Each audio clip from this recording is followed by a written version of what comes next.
तो दोस्तों, अब हम ये देखते हैं कि स्ट्रेटनेस को किसी भी फीचर ऑफ साइज पे कैसे अप्लाई करते हैं।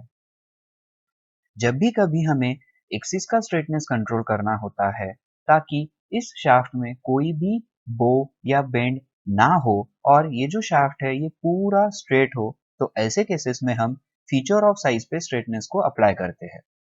जब भी हमें स्ट्रेटनेस कंट्रोल किसी फीचर ऑफ साइज पे अप्लाई करना है, तो उस केस में फीचर कंट्रोल फ्रेम का लीडर लाइन एरो ऐसे डायमेंशन लाइन से इनलाइन होगा।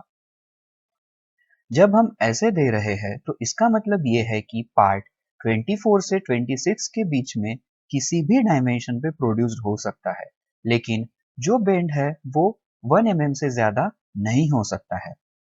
क्योंकि यहाँ हम इंटरेस्टेड है एक्सिस के बेंड को कंट्रोल करने में, तो फीचर कंट्रोल फ्रेम हम ज्योमेट्रिक टॉलरेंस वैल्यू के पहले ये मॉडिफायर सिंबल ऐड करते हैं, जो कि ये शो करता है कि इसका टॉलरेंस जोन जो है वो सिलेंड्रिकल टॉलरेंस जोन होगा और ये सेंट्रल एक्सिस उस टॉलरेंस जोन के अंदर होना चाहिए। अब यहाँ एक एग्जांपल है, इसमें पार्ट जो है वो मैक्सिमम मटेरियल कंडीशन यानी 26 डायमेंशन पे प्रोड्यूस किया गया है।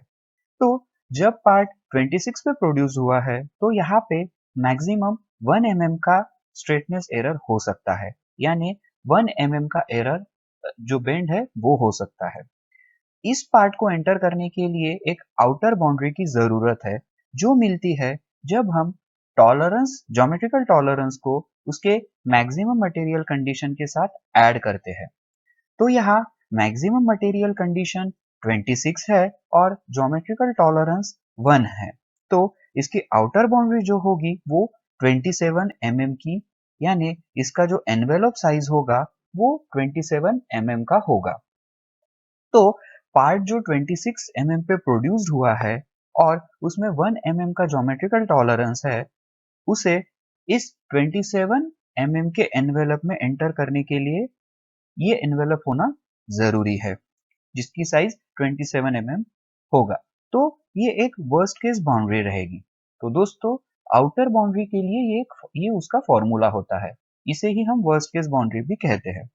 तो दोस्तों, मेटिंग पार्ट का मिनिमम डायमीटर 27 चाहिए होगा, उससे कम नहीं चलेगा ताकि ये फिट हो सके। तो उसी केस में जब पार्ट जो है 26 पे प्रोड्यूस्ड होगा 1 mm एरर के साथ, तभी वो असेंबल होगा, नहीं तो वो असेंबल नहीं होगा। दोस्तों, अब ये पार्ट जो है वो 26 से लेस डायमेंशन पे भी, यानी कि उसके लोअर लिमिट पे भी प्रोड्यूस किया जा सकता है। तो यहाँ पे पार्ट जो है वो 24 mm पे प्रोड्यूस्ड किया गया है और इसमें 1 mm का बेंड है। तो जाहिर सी बात है ये जो पार्ट है ये इस 27 mm के एनवेलप में आराम से एंटर कर जाएगा, यहाँ कोई भी मुश्किल नहीं होगी। लेकिन दोस्तों, जब पार्ट 24 mm पे प्रोड्यूस्ड हुआ है और उसमें जो एरर है वो 1 mm से ज्यादा है, तो प्रैक्टिकली ये पार्ट तो इस एनवेलप में एंटर कर जाएगा, जो कि आउटर बाउंड्री एनवेलप है जिसकी वैल्यू 27 है। लेकिन सिर्फ इसीलिए इसका एरर, क्योंकि इसका एरर 1 mm से ज्यादा है, जो कि फीचर कंट्रोल फ्रेम में दिए हुए वैल्यू से ज्यादा है, ये पार्ट स्क्रैप में गिना जाएगा। क्योंकि इस ड्राइंग के हिसाब से रिगार्डलेस ऑफ फीचर साइज, यानी पार्ट 24 से 26 के बीच में प्रोड्यूस्ड होगा, लेकिन सबके लिए जो स्ट्रेटनेस एरर है वो 1 mm ही होना चाहिए। यहाँ पार्ट 24 mm पे प्रोड्यूस किया हुआ है, लेकिन इसका स्ट्रेटनेस एरर 1 mm से ज्यादा है, बस इसीलिए ये पार्ट स्क्रैप हो जाएगा, जबकि ये एक यूजेबल पार्ट है दोस्तों। और यही दोस्तों रूल 2 भी कहता है कि बाय डिफॉल्ट जब भी पार्ट लिमिट्स ऑफ साइज के अंदर प्रोड्यूस्ड होगा, इसका स्ट्रेटनेस एरर सभी साइजेस के लिए 1 mm ही होगा। क्योंकि यहाँ कोई मटेरियल मॉडिफायर का इस्तेमाल नहीं हुआ है, तो by default regardless of feature size condition he apply होगी। तो दोस्तों, अगर हमको इस पार्ट का इस्तेमाल करना है स्क्रैप किए बिना और मैन्युफैक्चरिंग कॉस्ट को सेव करना है, तो हम मॉडिफायर्स यूज कर सकते हैं। और यही एडवांटेज है स्ट्रेटनेस किसी भी फीचर ऑफ साइज पे अप्लाई करने का। अगर हम कोई भी मॉडिफायर का इस्तेमाल नहीं करते हैं तो स्ट्रेटनेस एरर 1 mm से ज़्यादा नहीं हो सकता है किसी भी साइजेस के लिए जो 24 से 26 के बीच में प्रोड्यूस हो। दोस्तों, यहाँ पे ये एक डेमोन्स्ट्रेशन दिया है जिसमें हमें ये पता चलेगा कि बेंड शाफ्ट कैसे एनवेलप में जाता है। तो ये जो एक्रेलिक की ट्यूब है ये आउटर बाउंड्री एनवेलप है और ये जो फोम है ये एक बेंड शाफ्ट है।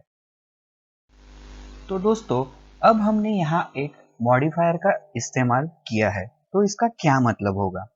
तो ये हमें ये बताता है कि सिर्फ जब पार्ट मैक्सिमम मटेरियल पे प्रोड्यूस्ड होगा तब ही उसमें स्ट्रेटनेस एरर 1 mm का होगा, उससे ज्यादा नहीं।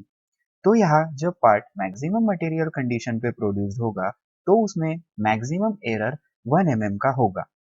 लेकिन पार्ट तो 24 mm पे भी प्रोड्यूस हो सकता है, 24.5 mm पे भी प्रोड्यूस हो सकता है, 25.5 mm पे भी प्रोड्यूस हो सकता है। ये किसी भी साइज जो 24 से 26 के बीच में है, किसी भी इस पे प्रोड्यूस हो सकता है। तो यहाँ हम एक कंडीशन दे रहे हैं जो कि है कि ये ज्योमेट्रिकल टॉलरेंस अप्लीकेबल होगा सिर्फ तब जब पार्ट उसके मैक्सिमम मटेरियल कंडीशन पे प्रोड्यूस्ड होगा। तो ये जो पार्ट है इसके मैक्सिमम मटेरियल कंडीशन पे प्रोड्यूस्ड हुआ है, यानी 26 पे प्रोड्यूस्ड हुआ है और इसमें 1 mm का एरर है। तो दोस्तों, इसकी एक आउटर बाउंड्री बनेगी जिसका ये फॉर्मूला है जो कि है maximum material condition plus geometrical tolerance value, यानी 26 प्लस 1। तो हमें मिलेगा एक वर्स्ट केस बाउंड्री 27 जिसकी वैल्यू है। अब ये 27 जो है ये तो फिक्स्ड है। तो जब पार्ट उसके लीस्ट मटेरियल कंडीशन पे प्रोड्यूस्ड होगा, यानी 24 mm पे प्रोड्यूस्ड होगा, तो उसमें टोटल 3 mm का स्ट्रेटनेस एरर हो सकता है और ये पार्ट भी इस वर्चुअल कंडीशन, माफ कीजिए, वर्स्ट केस बाउंड्री के एनवेलप में एंटर कर जाएगा जो कि यहाँ आउटर बाउंड्री है और इसकी वैल्यू है 27 mm।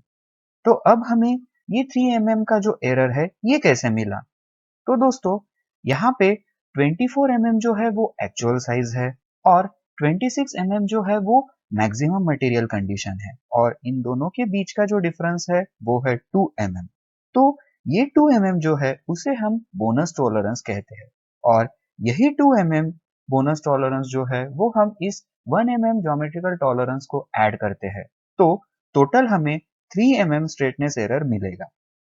तो इस तरह जब पार्ट 24 mm पे प्रोड्यूस्ड होगा तो उसमें 3 mm का स्ट्रेटनेस एरर होगा और बिना किसी फंक्शनैलिटी को अफेक्ट किए ये इस 27 mm के एनवेलप में एंटर करेगा जो कि वर्स्ट केस बाउंड्री है। तो दोस्तों, इसका यही मतलब है कि जब पार्ट मैक्सिमम मटेरियल कंडीशन यानी 26 mm पे प्रोड्यूस्ड होगा तो उसमें 1 mm का टॉलरेंस होगा।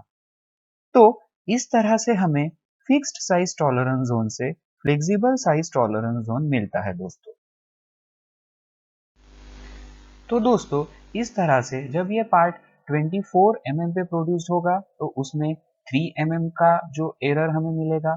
अगर ये 25 mm पे प्रोड्यूस्ड होता है तो उसमें हमें 2 mm का एरर मिलेगा और अगर ये पार्ट 26 पे प्रोड्यूस होता है तो उसमें हमें सिर्फ 1 mm टॉलरेंस मिलेगा। तो इस तरह से मटेरियल कंडीशन मॉडिफायर के इस्तेमाल से हमें फ्लेक्सिबिलिटी मिलती है। तो ये बहुत ज़रूरी है दोस्तों। Thank you.